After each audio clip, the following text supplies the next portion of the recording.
Just going to make sure everything's working. Hi, thanks a lot for joining us, everybody. People are still coming in. We're going to get started in a couple of minutes.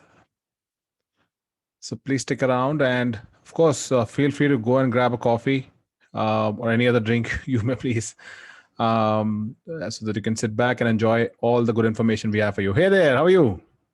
Hey, how are you? I'm well. How about yourself? Good over here. Excited to get started. Absolutely. So people are joining in, and we're going to give it a couple of minutes before we kick this off. And and everybody in the attendees, please feel free to put in the chat where you're all from. So it'll be nice to know where the group's from. And as I said, we're going to take a couple of minutes. So feel free to go ahead and grab a coffee or anything else you'd like to, of course, sip while you watch us. Share some priceless advice as far as SEO goes. Yeah, I'll go ahead and share the title slide here for you. Perfect. Absolutely. So what do we have here? Eric from Massachusetts. Hey there.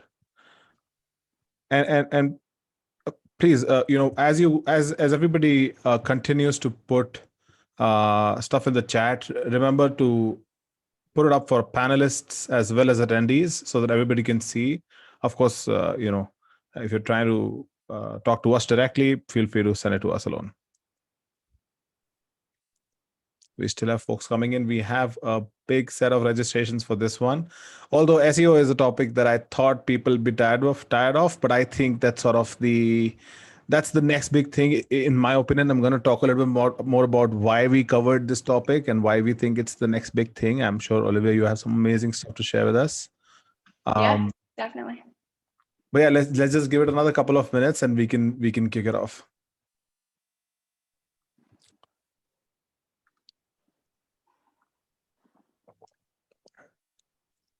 Daniel here from New Jersey. Hey, Daniel.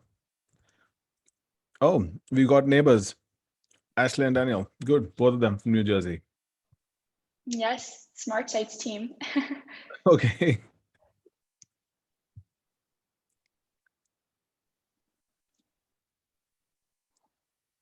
People still pouring in.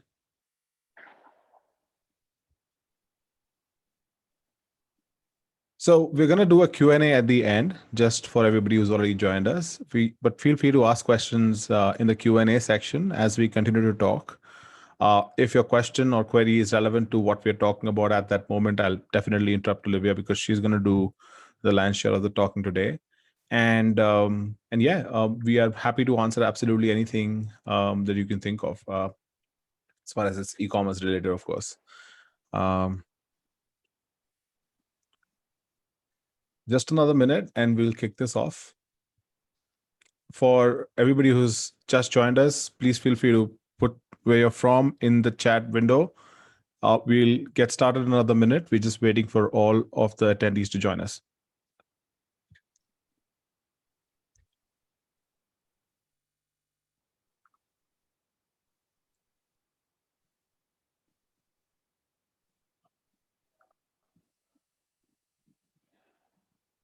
Okay, do you think we should kick it off, Olivia? Yeah, I think now's a good time to start. Okay, awesome. Thanks a lot for joining us. I think we'll let people pour in as we continue to talk. Now, we're going to talk about, of course, about organic growth, about SEO. It's something that's been discussed over and over again, and I want to promise you that our plan is not to bore you. What we realized and when we discussed this with the Smart Sites team is that ad success and generating revenue from paid medium is going to get more difficult. With the Facebook and Apple story not working out in our favor, Google optimization is of course difficult. What's super important now is also to focus a lot on organic growth, and that's exactly what we wanted to focus on. We have with us Olivia from the Smart Sites team. I think I wouldn't do this with anybody else. Immense experience as far as SEO goes, as far as organic growth goes. She's worked with hundreds of e-commerce businesses. Some of them we know, and I can vouch for the success that they've seen. So I'm gonna of course, leave it to her to share her, advice and all the knowledge she's got. Just very quickly, if you're with us for the first time about ConvertCart, we are a 150 member plus team. They're based out of Bangalore, India. We have an office in New York, another one in London. We work with more than 500 clients. What we do is conversion rate optimization. So our job is to convert the traffic that's already coming to your site to make sure you're making the most of it. We also do free audits and free analysis. If you want to take a taste of how our methodology works, immensely successful in our methodology, of course. And yeah, I think, Olivia, thanks a lot for joining us. I'll leave you to it. I know you have a lot to walk us through. So yes, thanks for making time to doing this. Yeah, definitely. And thank you so much for the introduction. And thank you for having me today. I'm beyond excited to really get started over here with the presentation. Absolutely. So first, I would briefly like to introduce Smart Sites as a company for those of you who are not familiar with us. Our main goal really is to ensure client success, whether that's through marketing campaigns or whether that's through website development. So we're known online for our reputation with over 500 plus 5-star reviews and with over 600 active clients. We also have 200 plus team members, and this is going to be now our 4th year on the Inc. fastest growing companies list. So a lot of great partnerships opportunity with ConvertCart and Smart Sites. And without further ado, I'd like to get started here on getting that organic traffic. Awesome. Just, I'm sorry to interrupt you. There's a bunch of people that joined us in the last 2 minutes. Just for everybody's knowledge, put your questions in the Q&A section. I'm going to take them up as we go, and at the end, stick around till the end. We have a very quick giveaway at the end, of course. So stick around, soak all of this in, and yes, over to you, Olivia. Sorry about that. No problem. All right, so getting started here at Smart Sites, we define SEO using the formula on-site pages times off-site links minus those technical errors. So on the monthly or more reoccurring side, we'll be working to build that new traffic through acquiring more backlinks or creating new content for your website. And then on the less frequent or on-demand side of things, we'll be working on fixing those technical errors we find, whether it's through screaming frog with image optimization or page speed fixes. We'll also be working on building a strong strategy for a foundation of our project going forward so it could really drive our campaigns. So each of these feeds into each other to really give you a cohesive formula for defining SEO. So some of you might have seen this formula in the past, but given this is the base of any SEO strategy, I'd like you to keep this in mind for any of the initiatives I talk about going forward. Really, my goal for this presentation is that I want you to be able to use this formula with actionable strategies on how to acquire more organic traffic.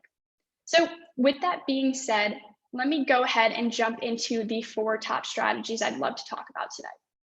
So the first one here is going to be perfecting the product pages. So we really want to make sure that your pages are optimized for search and that customers can easily find those product pages through Google search listings. The next here is going to be the content audit. So we'll be taking a deeper dive and analyzing whether the existing content on the site is good or if we need to continue to optimize it. From there, we'll be taking a deeper dive into building linkable assets for the site to really drive your link building campaigns. And then lastly, we'll be finishing off with Google free listings, which is a relatively new initiative that Google offers to show free listings or organic listings under the Google Shopping tab. So first, let's get started here and dive right into perfecting those product pages. So similar to what any SEO strategist will tell you, it's best to start each of these tips by completing keyword research. As this is the first strategy I'll be talking about, I'll dive a bit deeper into how I conduct my keyword research in this section, but I want you to apply this to all the other strategies that I talk about moving forward. To start, I personally recommend using Ahrefs, and what this offers is various research tools within the platform. And overall, it's one of my favorite SEO tools to use because it really gives you that comprehensive data for the strategy and planning phase. So the first tool that I want to take a look at within Ahrefs is this content gap tool. And what this is it provides competitor analysis by looking at what keywords other sites are ranking for, but what you currently are not ranking for.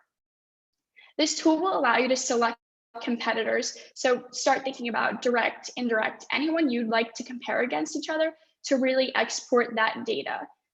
Once you have all of this, make sure you export it into an Excel sheet so you have it to look back later on. The next tool I would recommend is referencing that Keyword Explorer tool. And what this is going to do is allow you to compare keywords and see how they're performing holistically and historically. The three most important factors that I really pull from this report are volume, keyword difficulty, and average cost per click, which is going to represent that buyer intent for these keywords. This tool is also beneficial because it can pull long-tailed searches as well as questions that users are going to search for that are either similar to that keyword or that incorporate that keyword into long-tail searches. Again, this is going to be really helpful if you're struggling with creating FAQs or if you're struggling with creating titles for blog posts. And finally here, the last tool I want to discuss within Ahrefs is the organic keyword report. And what this does is it pulls the keywords that you're currently ranking for. And one of the most useful functions here, and you can kind of see it within this report, and sorry if it's a little bit blurry, but it allows you to see the movement of the keywords at the time of the last poll. And it also tells you where these keywords are coming from. So what landing pages are driving users to click on the page and click on these keywords. So from there, you could determine if you need to make adjustments to your current strategy in order to improve your current keyword rankings. So after I have all of these three reports, I usually import them into one master report. And from there, I like to prioritize the top keywords based on the overall historical data that I already have on existing sites, and then also compare it to the new reports that I'm finding currently. As an e-commerce store, I just want to reiterate that it's important not to always assume that your product names are going to generate the best results for your product pages. You may be surprised to find in these reports that different versions of these keywords are going to be driving customers to your product pages. So now that we have our keyword research ready, I really want to jump into the first aspect of perfecting these product pages, and that's going to be taking a look at the on-site SEO. So I would first start by exporting all of your product URLs into an Excel sheet to create a site structure plan. This will give you a foundation to work off going forward. And once you have all of these URLs exported, you want to make sure that they're SEO-friendly URLs by making them clear, simple, and optimized to always include your target keyword. We should always avoid using random numbers, auto-generated URLs, or extra long URLs. And oftentimes, people classify an optimized URL by telling the customer exactly what to expect within that URL. And another synonym for this would be a speaking URL. And this is where a customer can really gauge what the page is about just by looking in the URL section. So after we have these optimized URLs ready, we can then move on to the titles, headers, and meta descriptions. So given that we already created that site structure plan in that step number 1 here with the exported URLs, what we can then do is create columns within this Excel sheet for headers, titles, and meta descriptions. And as a guide, you could take a look at the right here. I always like to add character columns as well, because we know that there are suggested character limits for each of these in order to make sure that they're optimized. So starting with the header of the page, this will most likely include your product name. You want to make sure that your heading clearly identifies exactly what the customer is searching for on that product page. And this heading will ultimately reinforce your title tag for SEO. The title tag should attract both the customer and the search engine. So similar to the heading, we're going to include that product name, but also it gives you more room to add the other keywords we found throughout your keyword research. You could use this space for priority keywords, higher difficulty keywords that you plan to target, or even descriptive adjectives that make your brand unique and stand out along with that target keyword we implement in the title tag. So once these titles are finished, we can then move on to the meta descriptions. These allow for us to cover a bit more space with the optimal character limit between 155 to 160 characters. Your meta descriptions are essentially your organic ad space. So you want to make sure that when customers come across this, it tells them exactly what they're looking for. And one thing that I always recommend, one of the best tips that I always recommend, is to address a pain point or benefit within that meta description. This tells them what they're looking for, but allows them to identify with that solution that your product is solving and allows them to click through to that web page. So after we finish these meta descriptions, this is going to wrap up our on-site SEO portion of the product page optimization. And we'll dive deeper into the actual on-page content, which is the product descriptions. So the overall most important thing to remember about your product descriptions is that they should always be unique to your brand. You don't want to copy and paste these product descriptions across various products or even from your manufacturers. If you're in a situation where you're copying, your manufacturer descriptions, this may be something you want to take a look at right away. This would essentially mean that your product pages have the potential to rank with potentially hundreds of other websites on the internet using that same manufacturer description. I know it may take a long time to go through these product pages and product descriptions. It's important to pace yourself and prioritize which ones you want to start with, but it will definitely be worth spending the time to make sure that these are optimized and unique to your brand overall. So when we're working on starting these descriptions from scratch, you'll still want to make sure you're letting customers know exactly what the product is. Be descriptive as possible so that you can rank for the relevant product features within searches. In addition, this can also be a space for you to include some brand personality in your product information. Oftentimes, I'll work with clients to highlight a competitive advantage or key benefit compared to some of their other direct competitors that attract these customers to really convert on this page. An example of this would be, made in the USA, or even free shipping that you could add within your product descriptions. On the right here, you'll see an example of one of our Smart Sites clients, Multi-Pet, and they have optimized their product descriptions by having a short description up top and then a longer description on the bottom. And this is really great because it allows you to space out the descriptions a bit more to not overcrowd the page and overwhelm the user when they first get there. So we often find that pages with more relevant content in both quantity and quality rank the highest for your website. And with that being said, you may be asking, how do I add content on my product pages without making the page too overwhelming? Because we have seen that trend in, more content on the page, you'll be ranking higher. So how do I add that content without adding it directly into the product description field? And this leads me to my next topic here of customer Q&As and FAQs. Implementing these sections on a product page will provide highly relevant content and engage your customers on your product page. Customer Q&As would be a section on your page that includes questions from your customers about products you're selling, and then provides them with the best possible answer to address these questions. For example, a common e-commerce store that we all know, Amazon, they do a great job at showing these customer FAQs on a page. And it's extremely effective because it engages the customers in a discussion. It provides them with a solution to a potential problem. And then ultimately, it could lead to faster conversions later on. So we know that some of this information may already be in your product descriptions, right? But by implementing them into the FAQs, it gives the user the opportunity to address the pain point head on, and it will take away any of that uncertainty that they were able to find within that product description and after their initial review of the page. What is really powerful about these customer Q&As is that you could filter through these commonly asked questions and tweak the answers to serve more than one customer at a time, which leads to an optimized page experience overall. Ultimately, by adding this section onto your product page, you're giving the space for your customer to pose questions and answers with the relevant content so that you could add more value and depth to the page, and that you'll eventually rank for these long-tailed searches overall. This last section here I want to talk about within the perfecting the product pages strategy is structured data. So really taking a step back and looking at the technical part of a product page. Structured data really serves two main purposes. And the first being that it lets search engines know what the page is really about. And I mean this by saying it tells the user that it is a product listed for sale rather than an informative page or a blog post page. The second here is that it can enhance your search results through rich snippets.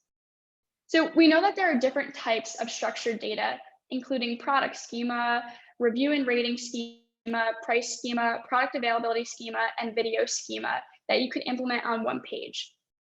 Through structured data, you're able to drive impressions and clicks, as well as improve your click-through rate and sales performance overall. So wrapping up these perfecting the product page section here, I just want to reiterate that there's several places on the site where you could optimize that existing work. And looking back at that original formula we discussed on the first slide, we were able to walk through optimizing your product pages through keyword research. So really taking a look at that foundation that we started with. We were able to look at the technical updates. So working on creating those optimized URLs and also implementing the structured data. And then lastly here, talking about the on-page content. So taking a look to see where you could optimize the existing content on the page. So now that your product pages will be optimized by walking through these steps, you'll want to make sure that you're reaching additional touch points here for the customer as well. And the product pages are a great place to do so. And through ConvertCart's platform, they actually help ensure that you're now converting your customers as well. Before I jump into the next steps here, I just want to leave it open and reiterate that you can leave questions in the Zoom chat while I'm going through these next steps, and we'll be sure to circle back to these. I think apart from the fact that, of course, optimization is possible, a lot of what you mentioned should automatically lift conversions along with lifting, of course, rankings. And Right. especially with stuff like Q&A and reviews, what we have seen is that's priceless. User generated content is number one. Um, uh, Exactly. and it has an instant effect. There's several sites where we've implemented reviews, and it just works in almost instantly, and it's really mind blowing. So that's obviously a very good point. Yeah, definitely. I think it's just such an easy way for you to add content on the page, and it allows you to create that highly relevant content as well. So something I recommend for all, and if you're not doing it, I think after this webinar, we definitely should think about doing it together, is adding that reviews and also the structured data, and then also the customer Q&As. Absolutely. Yeah. Great. So I will go ahead and jump into my tip number 2 here, and that's going to be looking at optimizing your current site content. So the content audit is going to work with 3 major parts of the formula we first talked about.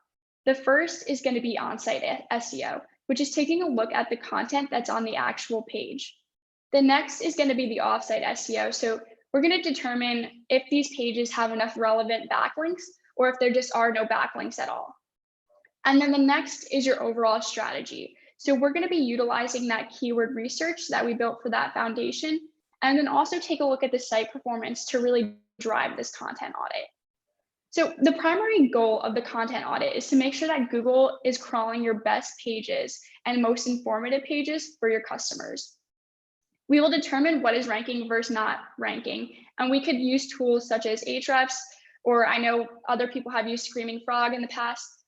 I'll stick to Ahrefs because I've been referencing that throughout the whole presentation, but you're open to use either. The first step of the content audit is to eliminate that poor quality content. And the way you could find these pages is reviewing the content that is on the page first. So take a look at the word count. Is it optimal for Google search? Take a look at the content. Is it still relevant to your product offering, or is it still relevant to your customer base? Over time, you'll see a change in both. So you want to make sure that you're adapting your content strategy as well.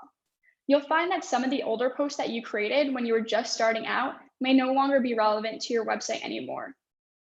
So I just want to make sure that your strategy is adaptable to where you are as a business today, not where you are as a business when you first started. After you determine which pages to remove based on word count and poor quality, you could take a look at the pages in terms of low traffic and low backlinks. And the main metrics that I would really use here for low traffic is time on site, page views, bounce rate.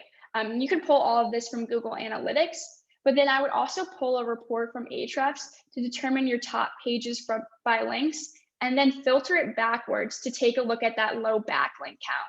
See if those pages are even still relevant, or if you should decide to repurpose that content or delete altogether.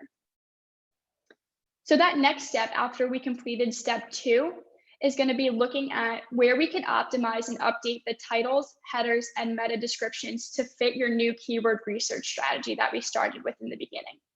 Again, over time, your strategy will change, so you want to make sure that your posts are adapting to your current marketing campaigns overall.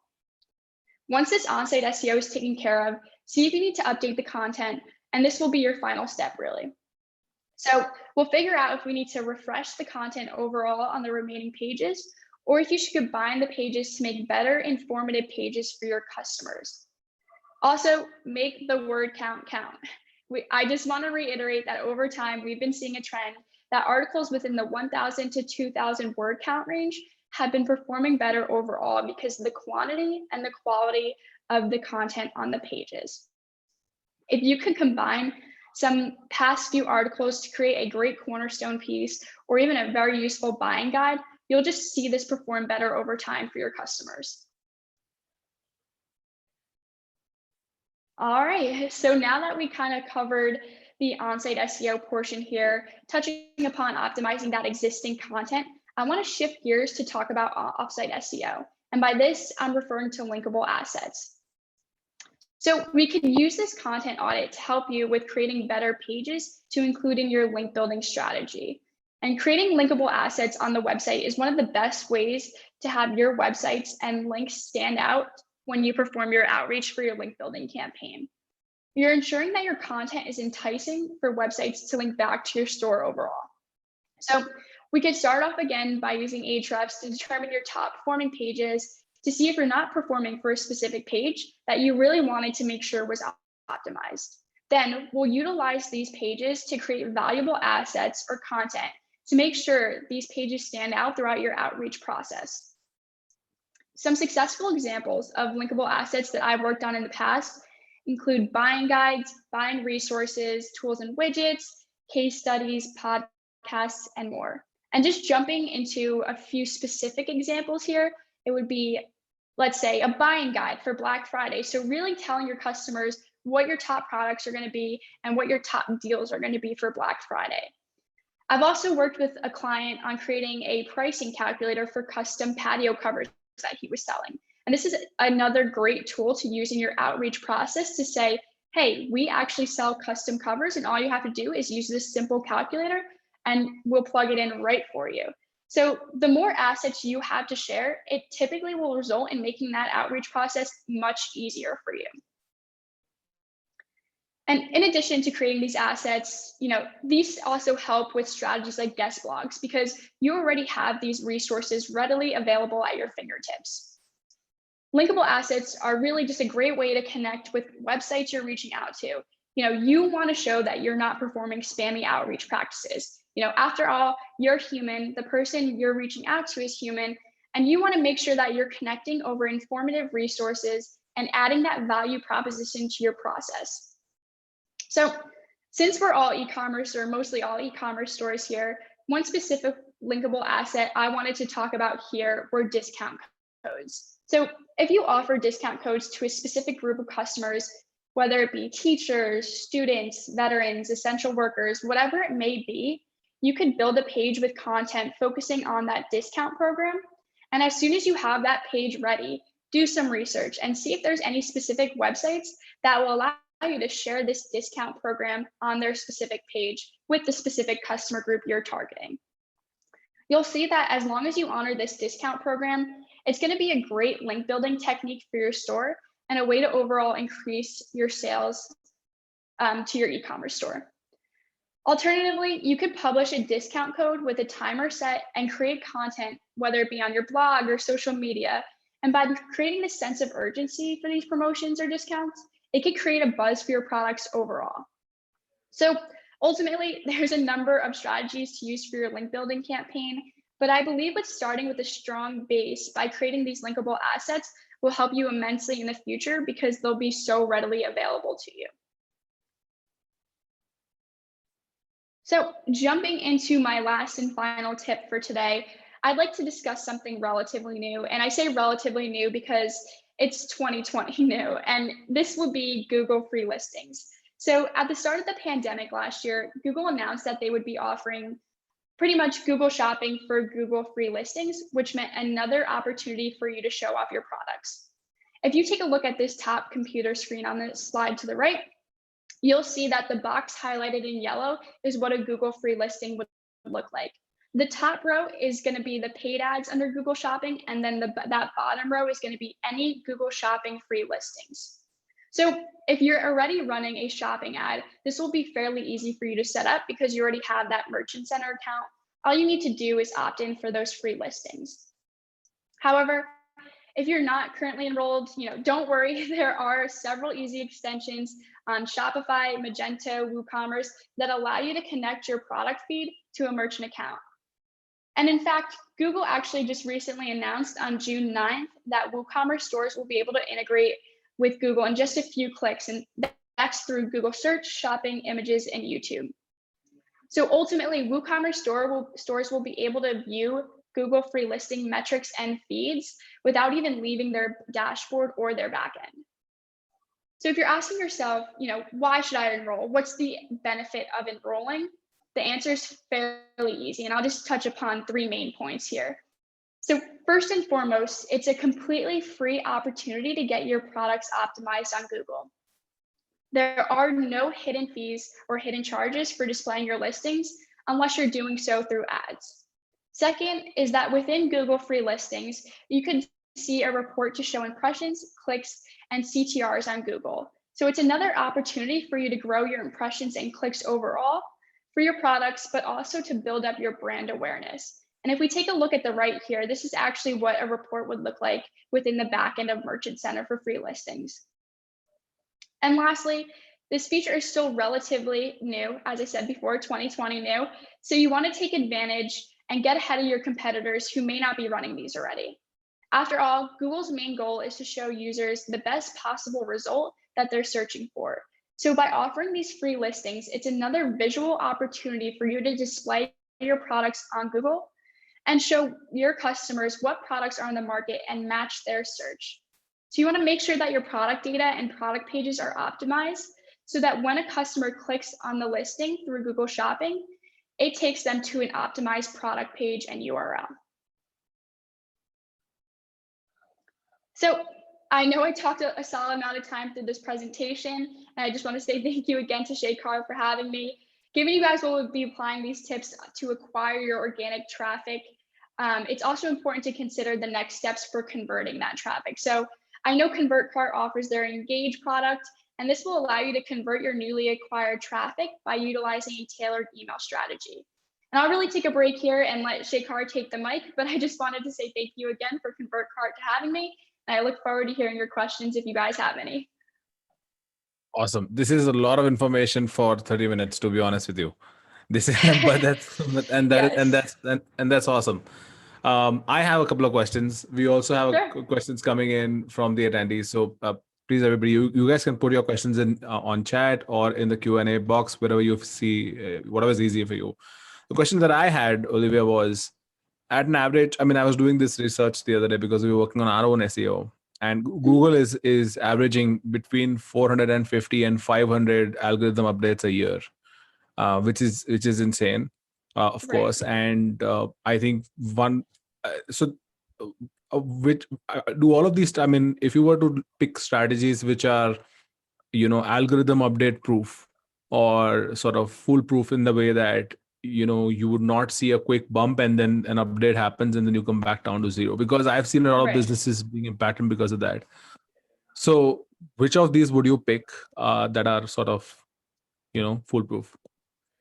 Yeah, I mean, it's a great question. I would say definitely going back to that beginning formula that I talked about, I think that's just a solid foundation that we've seen work overall. So taking a look at your on-page SEO and seeing where you could optimize your existing content, I think that's going to be a really important strategy. And it'll just also help you stay ahead of the curve. Things are always changing, so you want to make sure that your business is also adapting, whether that be through updating content, whether that be, there's something technical that you need to change, it'll always be there for you and ready to make that quick change. So I would definitely recommend taking a look at my first 2 tips. So perfecting that product page, and then 2, the content audit. But I think those will really help you stay balanced and, stick to that original formula that I first offered. Fair enough. A question that we have here is so we have an attendee who's from the firearms industry, and of course, that's a restricted item. They also have other items that are non-restricted. So the question is, can they list on Google Shopping? And they already have a great Google business listing. So that's something that they already have. But I'm sure firearms Right. won't go up on Google Shopping, right? So Right. It's going to go through almost a similar process of approval with it would with Google Shopping ads. So if you would like, you could upload that product feed and then it would just go through Google approves or disapproves. And then you could take a look at the reasoning within Merchant Center. But I would say if you're already disapproved within Google Shopping, I would take a look there and see if there's anything that you could do first before uploading onto Google Free Listings. do you think one possible solution could be picking the products that are not restricted and then just leading with them so that at least that earns Yeah, you the traffic? You earn yeah, traffic, and then definitely. what you do with that traffic could be something you optimize for conversions. So that's would you say? Absolutely. Yeah, I think that would be a great idea. Mhm. Okay, fantastic. The other question that you I think briefly spoke about some of the metrics that you know you should be tracking to see if you're in the right direction. So can you just briefly touch upon that again? We have a question and otherwise as well. Sure. I think I touched upon that within the content audit slide. So really when I'm looking at the effectiveness of like, let's say a blog post, I would take a look at the average time on site, the bounce rate, also let me just go back up here so I could go back to the Sure. slide that I was referencing. Yeah, so I would take a look at the average time on site, bounce rate, and then also within Google Analytics. I know a lot of what I've been working with in my e-commerce clients is seeing how we can convert that content or that, I'm sorry, the users that are coming onto your blog post. So taking a look at your e-commerce conversion rate could also be a good strategy, but it's something you're going to want to think about later on in the convert phase rather than the acquire phase. Yeah, I And think that's go ahead. oh, sorry. Something I was going to say is just an example of this would be an exit intent on a blog post. And that exit Right. intent would say something like, going so soon, check out our best selling products, or implementing a product feed at the bottom of your blog post would be another successful strategy. Fair enough.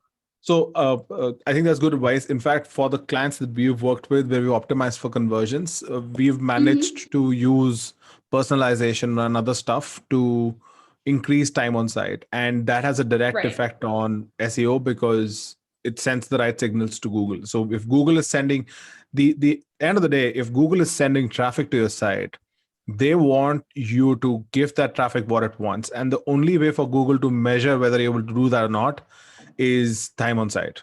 That's the primary way. Right. Of course, there's sponsor as well. So you've got to be able to give what that traffic wants and bring that traffic with the right expectation. As long as those two things match, and that's why I say because the way for Google to measure this is to look at the content that's on there, look at the behavior that people have, and I think naturally looking at those data points would obviously matter. But I tend to see this. It's sort of a paradox that you know sites that convert really well are also the ones getting a lot of traffic, are also the Mm. ones that have a super high organic traffic conversion rate. So everything seems to be working for them. The founders are going on a holiday twice a year, so those Right. things are It all kind obviously of works into each other. The acquire, convert. right. But I think what you've walked us through today is a great place for companies to start. I don't think we have any. I actually make sort of combine a bunch of questions we were anyways having. I don't think we have anything else as far as questions go. But yes, we are happy to do this free email strategy. So this will be highly detailed. But I think another interesting metric that I can sort of leave everybody with is lapse point, which is something that we try and solve. Now, lapse point is the number of days from which a customer becomes, I mean, that's sort of the point of no return. So if you have 100 customers that transacted with you today, and there are about 50 of them that have not bought from you for say the next 120 days, 120 days could be your lapse point, which means if you don't make your customers repeat a purchase from you in that much amount of time, they're probably never going to come back. And it's ridiculously important to, of course, do highly tailored effective emailing to fix that problem. So we're gonna, of course, also email everybody a recording of this session so that you can keep all of this advice to with yourself. And in that email, you can just get back to me, and I'll set up this strategy session. We'll opt into your existing emails, ask you questions about what you're already doing, and basis that advice, what could possibly work for you. But I really hope this was helpful as far as SEO goes. It's a good place to start. We'll do another one with slightly more advanced sort of level suggestions where you can have your marketing folks join. But thanks a lot for making this happen, Olivia. I think this was fantastic advice. Yep, it was great having you. Yeah, thank you so much to ConvertCar, and thanks for everyone who came out today. If you have any questions, just feel free to reach out and connect with Smart Sites. Awesome. Thanks a lot. You have a good one. All right, you too. Thank you.